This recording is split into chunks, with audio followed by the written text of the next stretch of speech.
Hello friends, welcome to our channel Exam Zone Academy. आज हम लोग पढ़ेंगे दोस्तों मॉडर्न हिस्ट्री, भारत का आधुनिक भारत का इतिहास पढ़ेंगे। ठीक है दोस्तों, इसमें कंप्लीटली जो आपकी मॉडर्न हिस्ट्री होगी वो पूरी होगी और इससे आपका कोई भी क्वेश्चन मॉडर्न हिस्ट्री का बाहर नहीं जाएगा, ये मेरा दावा है। और आप इस क्लास को पूरी वॉच करना, तभी आपको इससे सबसे ज़्यादा बेनिफिट मिलेगी। और आप लोगों को जो मैं एक बार में पढ़ाता हूँ, आप लोगों को 3 से 4 बार उस वीडियो को वॉच करना है, तभी आप बेटर परफॉर्मेंस कर पाएंगे। ठीक है दोस्तों, स्टार्ट करता हूँ कि पहला है वर्ष 1798 में लॉर्ड वेलेस्ली द्वारा प्रस्तावित सहायक संधि को स्वीकार करने वाला सबसे पहला भारतीय शासक कौन था। हैदराबाद का जो निजाम था वो था।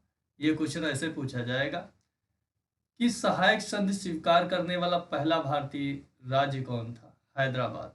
कौन था? हैदराबाद था। भारत का प्रथम गवर्नर जनरल या वायसराय कौन था? लॉर्ड कैनिंग था। कौन था? लॉर्ड कैनिंग जो था वो भारत का प्रथम गवर्नर जनरल या वायसराय था। बहुत इंपॉर्टेंट क्वेश्चन।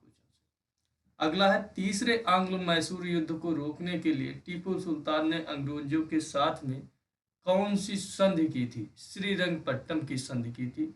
ये हुई थी 1799 में। कब हुई थी? 1799 में हुई थी। कब हुई थी? 1799 में हुई थी।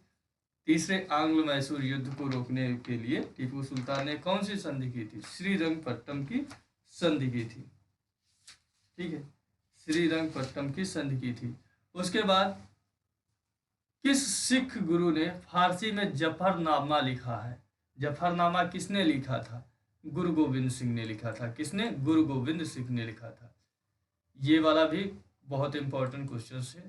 तृतीय आंग्ल मैसूर की युद्ध के समय कौन सी संधि हुई थी? श्रीरंगपट्टम की संधि हुई थी। टीपू सुल्तान। किस सिख गुरु ने नानक की जीवनी लिखी थी? गुरु अंगद देव जो थे वो किसने? गुरु अंगद देव ने गुरु नानक देव की जीवनी लिखी थी। गुरु नानक की जीवनी लिखी थी। सिखों के सैन्य संप्रदाय खालसा पंथ का प्रवर्तन किसने किया था या प्रवर्तक किसे कहा जाता? गुरु गोविंद सिंह को। खालसा पंथ का जो प्रवर्तक है वो गुरु गोविंद सिंह को कहा जाता है।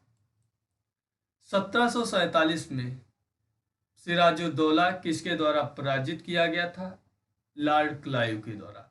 लॉर्ड क्लाइव जो था ये ब्रिटिश ईस्ट इंडिया कंपनी में एक क्लर्क के पद पर था। किसके? एक क्लर्क के पद पे आया था, बहुत छोटे से पद पे। लेकिन इसने क्या किया? इसने कि जब प्लासी 1757 का प्लासी का युद्ध होता है तो इसमें इसने बहुत साहसी और वीरता पूर्वक युद्ध लड़ा, जिसके कारण इसे 1757 से 1763 तक क्या बना दिया गया? बंगाल का गवर्नर जनरल इसे बना दिया गया। क्या बना दिया गया? बंगाल का गवर्नर जनरल इसे बनाया गया था। 1757 में सिराजुद्दौला किसके द्वारा पराजित हुआ था?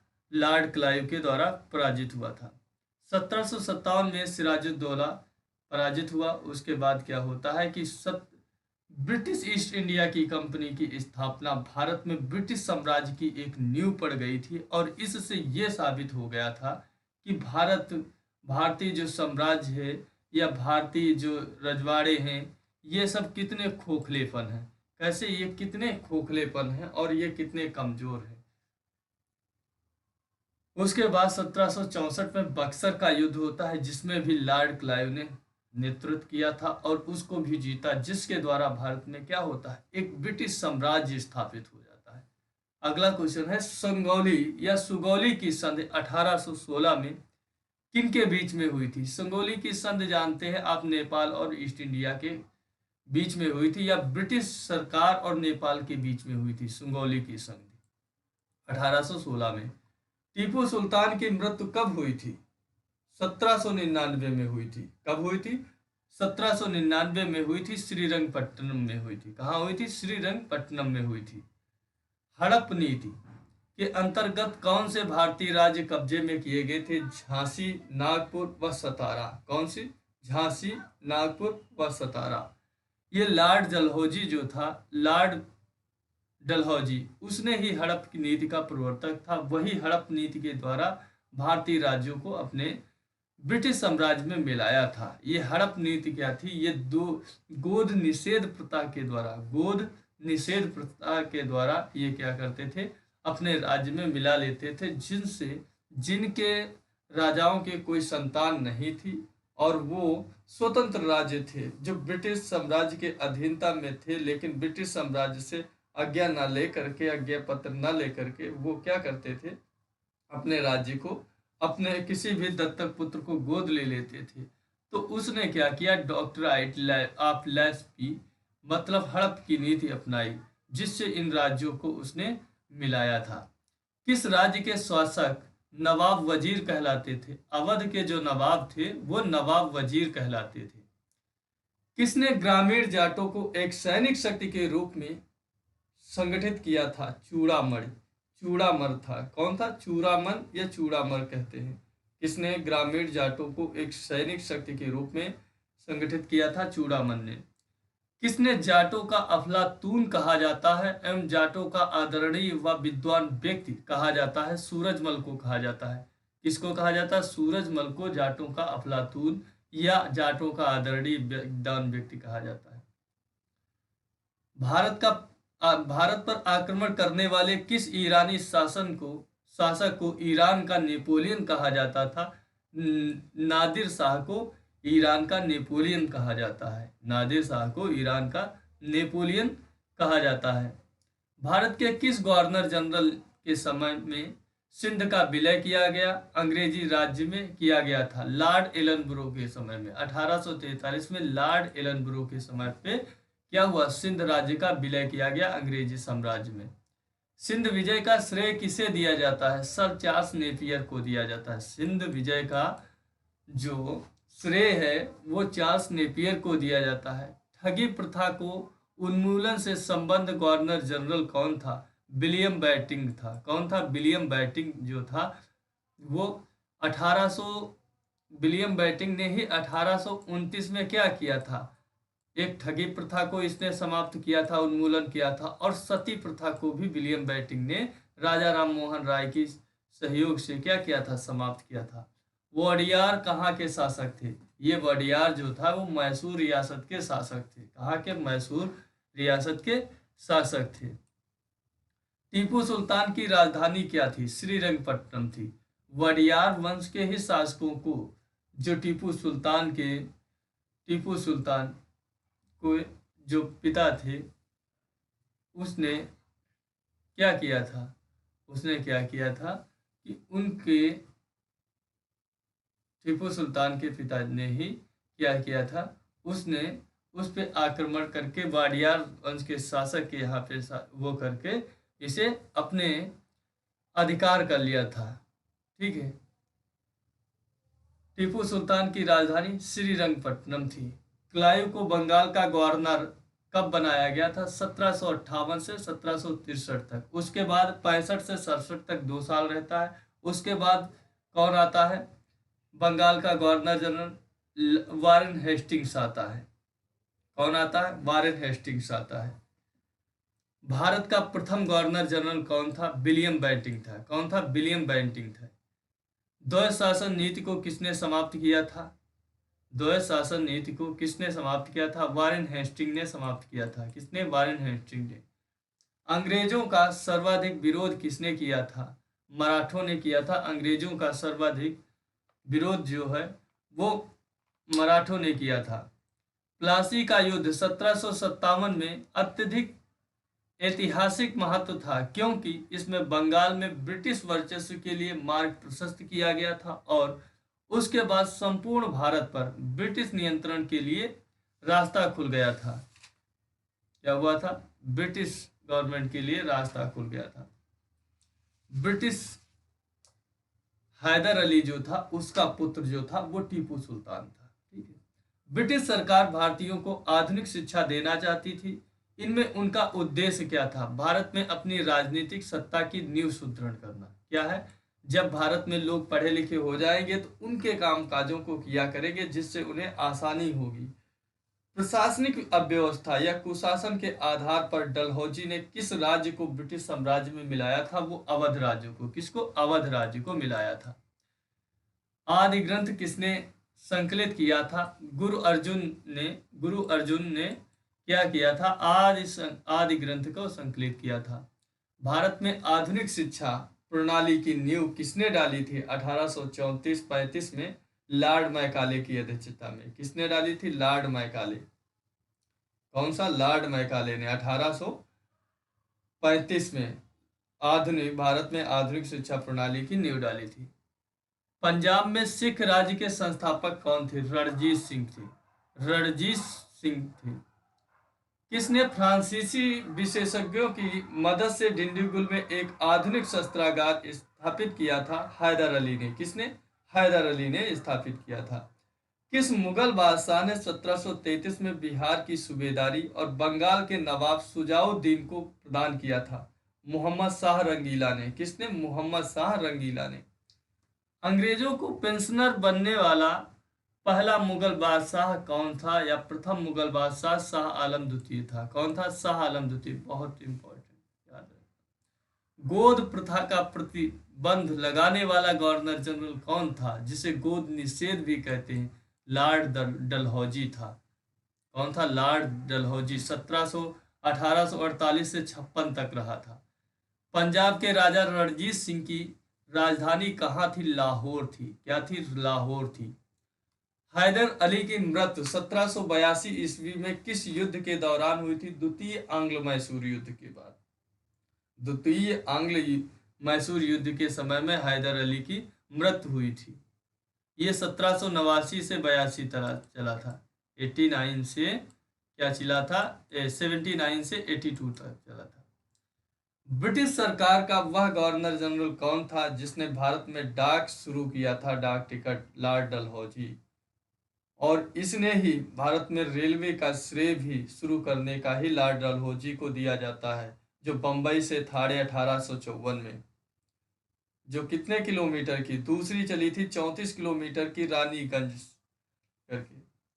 सती प्रथा का अंत करने वाला तथा ठगी प्रथा को समाप्त करने का श्रेय लॉर्ड विलियम बेंटिंग को दिया जाता है। 1829 में सती प्रथा और ठगी प्रथा 1828 में समाप्त किया था। अवध के स्वायत्त राज्य का संस्थापक कौन था? शहादत खां था। कौन था? शहादत खां था, जिसे बुहरान उल मुल्क भी कहते हैं। बुहरानुल मुल्क भी कहते हैं। अवध के स्वायत्त राज्य का संस्थापक। किसने मीर कासिम तथा शुजाउद्दौला के साथ मिलकर अंग्रेजी ईस्ट इंडिया पर युद्ध घोषित किया और बाद में बक्सर के युद्ध में अंग्रेजों से पराजित हुआ था, जिसका नाम शाह आलम द्वितीय था? क्या था? शाह आलम द्वितीय था। क्या था? शाह आलम द्वितीय था। और यही जब पराजित हो गया तो अंग्रेजों का 65 लाख रुपए प्रति वर्ष के हिसाब से पेंशनर बन गया था। ईस्ट इंडिया कंपनी और बंगाल के नवाब के बीच जब प्लासी का युद्ध हुआ, उस समय मुगल सम्राट कौन था? अजीजुद्दीन आलमगीर द्वितीय था। क्योंकि कौन था? अजीजुद्दीन आलमगीर द्वितीय था। ईस्ट इंडिया कंपनी के नेतृत्व में रॉबर्ट क्लाइव का उत्तराधिकारी कौन था? वारेन हेस्टिंग्स था। कौन था? वारेन हेस्टिंग्स था। नवाब सिराजुद्दौला एवं ईस्ट इंडिया कंपनी के बीच संघर्ष का प्रमुख कारण था अंग्रेजों ने व्यापार छूटों का दुरुपयोग किया था। क्या? अंग्रेजों ने व्यापार का जो दस्तक पास किया जाता था, जिसे दस्तक कहते थे, उसका उन्होंने क्या किया था? दुरुपयोग किया था। सुरक्षा प्रकोष्ठ नीति संबंधित है वारेन हेस्टिंग्स से। किससे? Warren Hastings. इलाहाबाद की संधि 1765 के बाद रॉबर्ट क्लाइव ने मुर्शिदाबाद का उपदीवान किसे बनाया था? मोहम्मद रजा खान को। जबकि मुर्शिदाबाद का मोहम्मद रजा खान को और जबकि बिहार प्रांत का राजा सिताब राय को बनाया गया था। किस भारतीय को रॉबर्ट क्लाइव ने बिहार का नायब दीवान नियुक्त किया था? राजा सिताब राय को। किसको? राजा सिताब राय को। रणजीत सिंह ने सुप्रसिद्ध कोहिनूर हीरा प्राप्त किया था शाह शुजा से। किससे? शाह शुजा से प्राप्त किया था। ब्रिटिश गवर्नर जनरल जिसने हैदर अली को पोर्टोनोवा के युद्ध में हराया था, उसे क्या कहा जाता है? सर आयर क्रूट को हराया था। ब्रिटिश गवर्नर जनरल जिसने हैदर अली को पोर्टोनोवा के युद्ध में हराया था, सर आयर क्रूट ने। महाराणा रणजीत सिंह के उत्तराधिकारी कौन थे? महाराणा या महाराजा रणजीत सिंह के उत्तराधिकारी खड़क सिंह थे। कौन थे? खड़क सिंह थे। किस सिख गुरु ने विद्रोही राजकुमारों को या राजकुमार खुसरो की सहायता तथा धन एवं आशीर्वाद से की थी? गुरु अर्जुन देव ने। किसने? गुरु अर्जुन देव ने की थी। सबसे अधिक निर्णायक युद्ध जिसने अंग्रेजों के भारत में प्रभुत्व को संस्थापित कर दिया था, 1764 का बक्सर युद्ध। 1 नवंबर 1858 को महारानी विक्टोरिया का घोषणा पत्र इलाहाबाद में पढ़कर किसने सुनाया था? लॉर्ड कैनिंग, जो भारत का प्रथम गवर्नर जनरल था।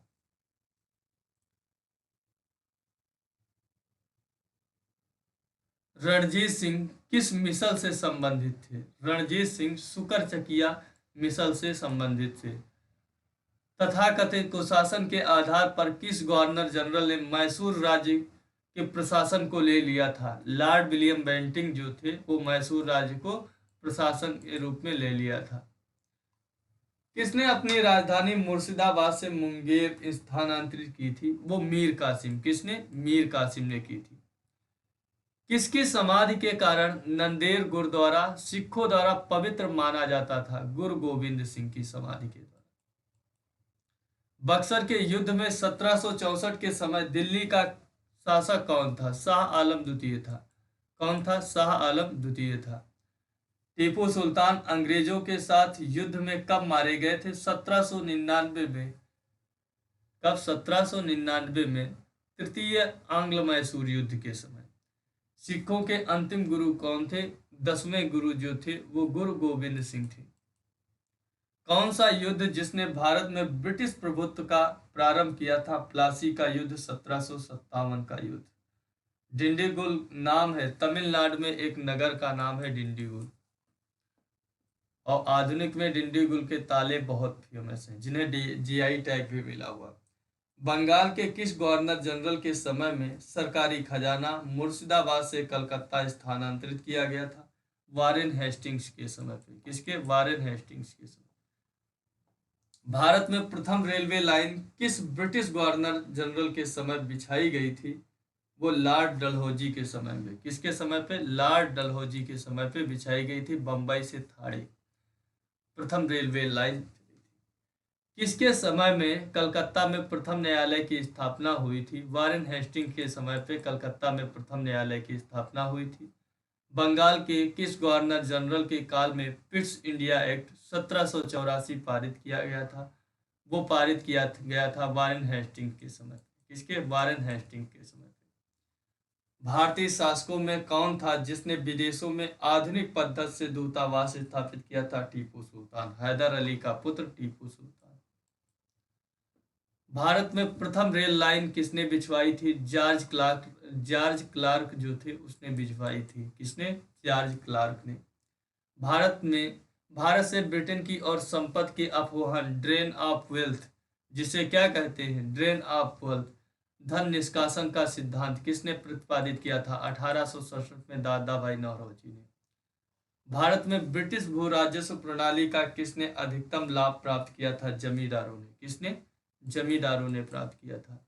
भारत में सबसे पहला सूती वस्त्र मिल किस शहर में स्थापित किया गया था? बंबई में। कहां पर? बंबई में। अंग्रेजों द्वारा बनाई गई भू राजस्व व्यवस्था कौन सी थी जो कृषकों के हितों को अधिक सुरक्षा प्रदान करती थी?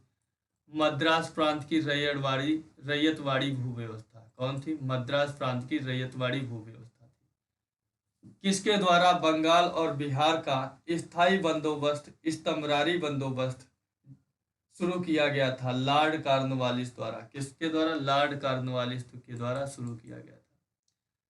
रैयतवाड़ी व्यवस्था कब लागू की गई थी? 1820 में रैयतवाड़ी व्यवस्था लागू की गई थी। अंग्रेजों के शासनकाल में भारत का कौन सा क्षेत्र अफीम उत्पादन के लिए प्रसिद्ध था? वो बिहार था। कौन था? बिहार अफीम उत्पादन के लिए प्रसिद्ध था। 18वीं सदी में बंगाल में वस्त्र उद्योग के पतन के लिए उत्तरदायी कारण क्या था? ब्रिटेन को निर्यात करने वाले माल पर उच्च टटकर था। नील कृषकों की दुर्दशा पर लिखी गई पुस्तक नील दर्पण किसने लिखी है? दीनबंधु। बहुत इंपॉर्टेंट ये क्वेश्चन, दीनबंधु। अंग्रेजों द्वारा सर्वप्रथम कहवा बागान लगाया गया था? वायनाड जिले, कर्नाटक में, केरल में वायनाड जनपद में। अंग्रेजी शासक के दौरान भारत के आर्थिक दोहन के विचार का प्रतिपादन किसने दिया था या किया था? दादा भाई नौरोजी ने किया था, जिसे ड्रेन ऑफ वेल्थ कहते हैं, या धन निष्कासन का सिद्धांत। भारत में अंग्रेजों के समय में प्रथम जनगणना किसके कार्यकाल में हुई थी? लॉर्ड मेयो के कार्यकाल में हुई थी। किसके? लॉर्ड मेयो के। सर थॉमस मुनरो किस भू राजस्व बंदोबस्त से संबंधित था? रैयतवाड़ी व्यवस्था से संबंधित था। किससे? रैयतवाड़ी व्यवस्था से संबंधित था। भारत में प्रथम रेल लाइन का निर्माण 1853 में किन नगरों के बीच हुआ था? बम्बई से थाड़े। बम्बई से थाड़े। भारत में उपनिवेशी काल में हुइल्टी आयोग का उद्देश्य क्या था? श्रमिकों को मौजूदा परिस्थितियों पर प्रतिवेदन पर सिफारिशें प्रस्तुत करना। स्वतंत्रता पूर्व अवधि में ब्रिटिश सरकार द्वारा भारत में आधुनिक शिक्षा के प्रसार का मुख्य उद्देश्य क्या था? आधुनिक शिक्षा का प्रयोग छोटे प्रशासनिक पदों पर नियुक्ति हेतु शिक्षित भारतीयों की आवश्यकता। भारत में भारतीयों द्वारा 1881 में स्थापित हुआ था तथा उनके प्रबंध में चलने वाली सीमित देयता का प्रथम बैंक क्या था? अवध कमर्शियल बैंक था। कौन? अवध कमर्शियल बैंक था। अंग्रेजों द्वारा रैयतवाड़ी बंदोबस्त लागू किया गया था मद्रास प्रेसिडेंसी एवं बम्बई प्रेसिडेंसी में। वहाँ पे मद्रास और बम्बई प्रेसिडेंसी में रैयतवाड़ी लागू की गई। भारत में उपनिवेशी शासन के संदर्भ में 1833 में पारित एल्बर्ट बिल का उद्देश्य क्या था? जहां तक अदालतों की डांडिक अधिकारिकता का संबंध था, भारतीय तथा यूरोपीय लोगों को बराबरी पर रोकना। ब्रिटिश शासन के दौरान भारत में उद्योगों को कोई स्वतंत्र विकास नहीं हुआ। इसका कारण क्या था? भारी उद्योगों का अभाव। ब्रिटिश ईस्ट इंडिया कंपनी का व्यापारिक अधिकार अंतिम रूप से किस एक्ट के तहत समाप्त किया गया था? 1833 के एक्ट के तहत। स्थायी बंदोबस्त 1793 के अंतर्गत जमींदारों से अपेक्षा की गई थी कि वे खेतिहरों को पट्टा जारी करें। अनेक जमींदारों ने पट्टा जारी नहीं किए। इसका कारण था जमींदारों के ऊपर कोई सरकारी नियंत्रण नहीं था। भारतीय शिक्षा का मैग्ना कार्टा या महाअधिकार पत्र कहा जाता है वुड डिस्पैच। 1854 के वुड डिस्पैच को कहा जाता है। किसने 1911 में प्राथमिक शिक्षा को निःशुल्क एवं अनिवार्य बनाने वाला विधेयक इंपीरियल लेजिस्लेटिव काउंसिल में प्रस्तुत किया, जिसे प्राथमिक शिक्षा का मैग्ना कार्टा कहा गया? गोपाल कृष्ण गोखले ने प्रस्तुत किया था। भारत में आधुनिक शिक्षा का जन्मदाता किसे कहा जाता है? चार्ल्स ग्रांट को कहा जाता है। भारत में आधुनिक शिक्षा का जन्मदाता चार्ल्स ग्रांट को कहा जाता है। हिंदू कॉलेज कलकत्ता 1817 की स्थापना किसने की थी? डेविड हेयर ने की थी। किसने? डेविड हेयर ने की थी। पहली आधुनिक पटसन मिल स्थापित हुई थी रिसरा, बंगाल में हुई थी। कहाँ पर? रिसरा, बंगाल में हुई थी। पहली आधुनिक पटसन मिल स्थापित हुई थी रिसरा, बंगाल में। पहले आधुनिक लोहा इस्पात उद्योग की स्थापना हुई थी बिहार में, वर्धमान में, जो झारखंड में पड़ता है। भारत में विकेंद्रीकरण का शुभारंभ किसके समय पे हुआ था? लॉर्ड मेयो के समय पे हुआ था 1872 में। रेल विभाग के लिए पृथक रूप से रेलवे बजट का प्रारंभ हुआ 1925 में। ब्रिटिश नागरिकों को सर्वप्रथम किस वर्ष भारत में भूमि खरीदने एवं बसने की अनुमति मिली हुई थी? 1833 में। दादा भाई नौरोजी ने अंग्रेजों द्वारा किए गए किस कार्य को अनिष्ट की संज्ञा दी है? धन निष्कासन के सिद्धांत को दी हुई है। किसने भारत के अंग्रेजी उपनिवेश नियंत्रण की आलोचना में un British rule in India पुस्तक लिखा था? उसका नाम था दादा भाई नौरोजी ने लिखा था। नानक किसकी पूजा पर जोर देते थे? नानक जो थे वो सतनाम की पूजा पर जोर देते थे। गुरु नानक का विवाह किसके साथ हुआ था? सुलक्षणी के साथ में हुआ था। गुरु नानक का विवाह सुलक्षणी के साथ में हुआ था। किस सूफी संत ने अमृतसर में हरमिंदर साहब की नींव डाली थी? मियां मीर ने हरमंदर सिंह की नींव डाली थी। महाराजा दलीप सिंह जो 50,000 रुपये वार्षिक पेंशन देकर कहाँ भेजे गए थे? इंग्लैंड में भेजे गए थे पढ़ने के लिए। यूरोपियनों ने कौन स्वतंत्रता पूर्व भारत में व्यापारी के रूप में सबसे अंत में आए थे? सबसे पहले जो आए थे वो पुर्तगाली। क्या आए थे? पुर्तगाली। पुर्तगाली आए थे। उसके बाद क्या आए थे? डच आए थे। फिर अंग्रेज आए थे। उसके बाद क्या आए थे? फ्रांसीसी आए थे। लेकिन सबसे बाद में ये गए थे पुर्तगाली। उसके पहले फ्रांसीसी सबसे पहले गए। उसके बाद डच गए। डच के बाद अंग्रेज गए। अंग्रेज के बाद पुर्तगाली गए। पुर्तगाली जब गए थे 1961 में, गोवा आज़ाद होने के बाद।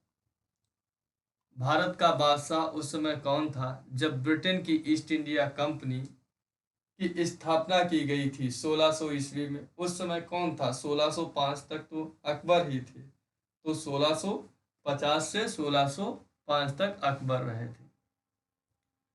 15 अगस्त 1947 के बाद भारत का कौन सा भाग पुर्तगाल के अधीन था? गोवा था। कौन था? गोवा था। लंदन में ब्रिटिश ईस्ट इंडिया कंपनी के गठन के समय भारत में कौन बादशाह था? अकबर था। भारत में फ्रांसीसियों ने अपना सबसे पहला कारखाना कहाँ स्थापित किया था? वो सूरत में किया था। फ्रांसीसियों ने पहला कहाँ किया था? सूरत में किया था। कौन सा युद्ध यह निर्णायक युद्ध था जिसमें फ्रांसीसी हार गए थे और अंग्रेजों की सर्वोच्चता स्थापित हुई थी? वांडियावास का युद्ध जो 1760 में हुआ था, जिसमें फ्रांसीसी हार गए और बम्बई को दहेज के रूप में महारानी कैथरीन के साथ में विवाह करवा दिया। और कैथरीन और जो बम्बई थी उसको किसको दहेज के रूप में अंग्रेजों को दे दिया था। पुर्तगालियों की पहली फैक्ट्री कालीकट में 1500 ईस्वी में किसने स्थापित की थी? Vasco da Gama. वास्को डिगामा जो भारत की खोज की थी वो 1498 में 17 मई 1498 को कालीकट बंदरगाह पे आया था और वहीं पर जमोरिन नाम के राजा ने इसका स्वागत किया था। और वास्को डिगामा जब भारत से गया, मसाले लेकर गया, और तो इसे वहाँ पर क्या हुआ, 20 गुना ज़्यादा फायदा हुआ और फिर ये भारत में फिर से वास्को डिगामा आता है। डचों ने पहली फैक्ट्री 1605 में कहाँ स्थापित की थी? डचों ने सबसे पहली फैक्ट्री अपनी मसूलीपट्टम में। कहाँ पे? मसूलीपट्टम में। और जबकि फ्रांसीसियों ने सूरत में। कहाँ पर? फ्रांसीसियों ने सूरत में, और डचों ने कहाँ पे? मसूलीपट्टम में। ब्रिटिश ईस्ट इंडिया कंपनी का प्रथम गवर्नर कौन था? टॉमस स्मिथ था। कौन था? टॉमस स्मिथ था ब्रिटिश ईस्ट इंडिया का कंपनी का गवर्नर। किसे जहांगीर ने खान की उपाधि से सम्मानित किया था? कैप्टन हॉकिंस को। प्रथम कर्नाटक युद्ध का कौन सा तत्कालिक कारण था? अंग्रेजों द्वारा फ्रांसीसी जहाजों का अधिग्रहण। कौन सा? अंग्रेजों द्वारा फ्रांसीसी जहाजों का अधिग्रहण। उस क्षेत्र की पहचान करें जहां से यूरोप वासियों को सर्वोत्तम सोरा और अफीम प्राप्त होती थी। बिहार। भारत में 1613 ईस्वी में अंग्रेजों ने पहली फैक्ट्री कहाँ स्थापित की थी? सूरत में। कहाँ? सूरत में। किन यूरोपियनों ने भारत में प्रथमतः सामूहिक व्यापारिक केंद्र स्थापित किया था? पुर्तगालियों ने। पुर्तगालियों ने स्थापित किया था। पुर्तगालियों ने कहाँ पर? पुर्तगालियों ने कहाँ पर स्थापित किया था? कहाँ पर स्थापित किया था? अंग्रेजों ने पहली सूरत में, और डचों ने मसूलीपट्टनम में, और फ्रांसीसियों ने कहाँ पे? सूरत पे, और जबकि पुर्तगालियों ने भी कहाँ पर, पुर्तगालियों ने अपनी कहाँ पर इसने सबसे पहले अपने स्थापित किया था, इन्होंने ही मछलीपट्टनम में। हुगली को हुगली को बंगाल की खाड़ी में समुद्री लूटपाट के लिए किसने अड्डा बनाया था, किसने, पुर्तगालियों ने बनाया था।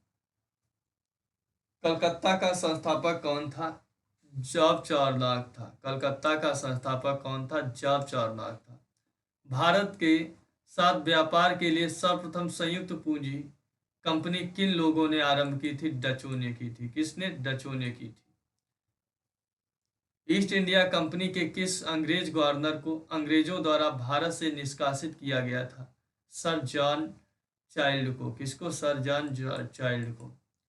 किस एक शासक ने ईस्ट इंडिया कंपनी को दीवानी प्रदान की थी, वह था शाह आलम द्वितीय। कौन था, शाह आलम द्वितीय था।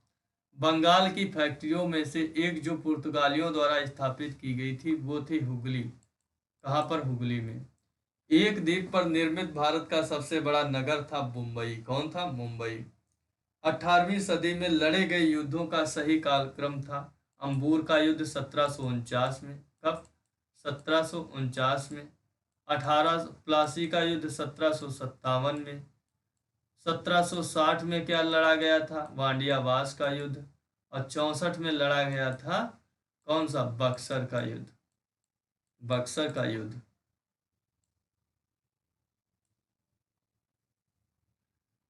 अंबूर का युद्ध जो था, आंग्ल मैसूर युद्ध जो लड़ा गया था, उसमें ये जो था 1749 से 1748 से 53 तक लड़ा गया था। 57 प्लासी का युद्ध। भारत तक समुद्री मार्ग की खोज की गई थी पुर्तगालियों द्वारा। किसने की थी, सर्वप्रथम वास्को डी गामा, 1498 में।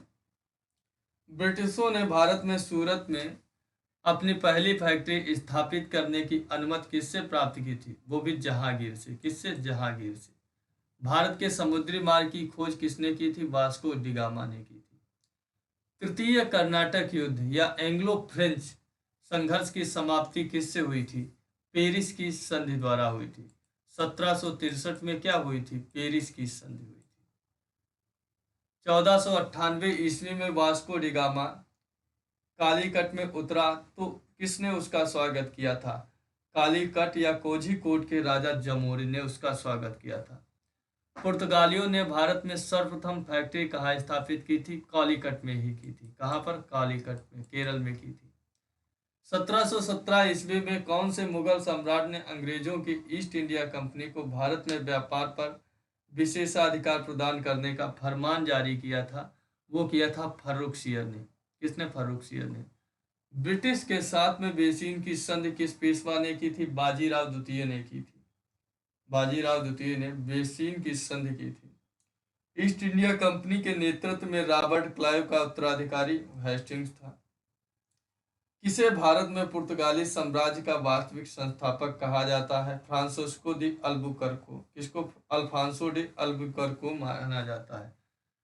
किसने, भारत में पुर्तगालियों का वास्तविक संस्थापक अल्फांसो डी अल्बुकर्को कहा जाता है। पुर्तगाली उपनिवेश का प्रथम governor general Francisco de Almeida था। उसके बाद 1505 से 9 तक रहता है। कब, 1505 से 9 तक रहता है। और अल्फांसो डी अल्बुकर्क 1509 से ये 14 तक रहता है। किस अंग्रेज पुर्तगालियों को सली के स्थान पर हराया गया था, थॉमस बेट्स ने। वह पुर्तगाली कौन था जिसने गोवा पर अधिकार कर लिया था, अल्फांसो डी अल्बुकर्क। भारत में ईस्ट इंडिया कंपनी का पहला गवर्नर जनरल वारेन हेस्टिंग्स था। किस यूरोपीय ने भारत में सबसे पहले अपना व्यापार फैलाया और प्रभावित किया, पुर्तगालियों ने किया था। 1498 में वास्को डी गामा कहाँ पे उतरा, कालीकट में। वास्को डी गामा कहाँ का रहने वाला, पुर्तगाल का। वह अंग्रेज जिसने सम्राट जहांगीर के दरबार में आकर भेंट की थी, सर टॉमस रो। किसने, सर टॉमस रो ने की थी। गोवा, दमन और दीव का उपनिवेशीकरण मूलतः किया गया था पुर्तगालियों द्वारा। किसके द्वारा, पुर्तगालियों द्वारा। अल्बुकर्क ने गोवा को 1510 ईस्वी में किससे छीना था? बीजापुर के सुल्तान से छीना था। किससे? बीजापुर के सुल्तान से छीना था। पुर्तगाली ईस्ट इंडिया कंपनी का कब स्थापित हुई थी? पुर्तगाली ईस्ट इंडिया कंपनी कब स्थापित हुई थी? 1448 ईस्वी में हुई थी। कब? 1448 ईस्वी में। ब्रिटिश ईस्ट इंडिया कंपनी कब स्थापित की गई थी? 1600 ईस्वी में। जबकि डच ईस्ट इंडिया कंपनी 1602 में स्थापित की गई थी और फ्रेंच ईस्ट इंडिया कंपनी 1664 में। कैसे याद करोगे? 1400, देखो 1448 में पुर्तगाली है, 1600 में ब्रिटिश और डच 1602 और 1664 में फ्रेंची। आधुनिक भारत में हिंदी धर्म में पहला सुधार आंदोलन कौन था? ब्रह्म समाज था। कौन था? ब्रह्म समाज था। ठीक है दोस्तों, इतना ही रखते हैं आज और मिलते हैं आपको नेक्स्ट क्लास में। ठीक है दोस्तों, आशा करता हूँ ये वीडियो आपको पसंद आएगी। ओके दोस्तों।